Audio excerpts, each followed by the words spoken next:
بص يا سيدي، الحكاية دي لو فيلم كان هيكسر الدنيا، لأن اللي حصل يخليك تقول يا دنيا أنت بتمشي بالمقلوب.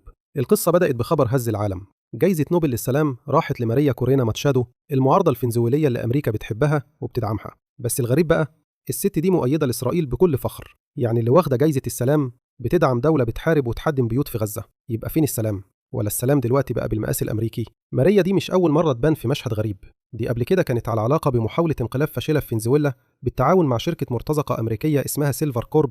حاولوا يخطفوا رئيس فنزويلا مادورو اللي هو بالمناسبة مؤيد لفلسطين. العملية فشلت، بس الرسالة كانت واضحة: اللي بيعارض أمريكا أو إسرائيل مصيره الانقلابات والعقوبات.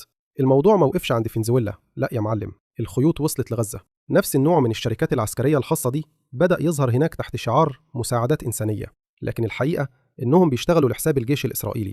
يعني نفس العقلية اللي فشلت في كاراكاس رجعت تلعب اللعبة في غزة، وفي النص مصر كانت شغالة في صمت. المخابرات المصرية مسكت الخيوط كلها بهدوء واشتغلت على هدنة حقيقية تحفظ كرامة الناس وتحافظ على الأمن، لدرجة إن وزير العدل الفلسطيني أعلن إن ميدان في غزة هيتسمى باسم مصر تقديراً لموقفها. بس كالعادة النجاح المصري وجع ناس كتير، فبدأت حملات تشويه من إعلام إسرائيل لحد قنوات الإخوان في لندن عشان يقللوا من قيمة اللي بيحصل.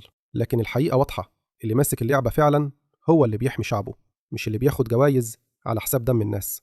نوبل المرة دي راحت مؤيدة إسرائيل، يعني فعلياً راحت لإسرائيل نفسها. أما مصر فهي بتلعب الشطرنج في وسط معركة وكل نقلة محسوبة. قناتكم الريس تيوب محتاجة دعمكم. لما تضغط على لايك وتشترك في قناتنا باليوتيوب والتيك توك، ده أكبر دعم لينا وهيشجعنا إننا نستمر.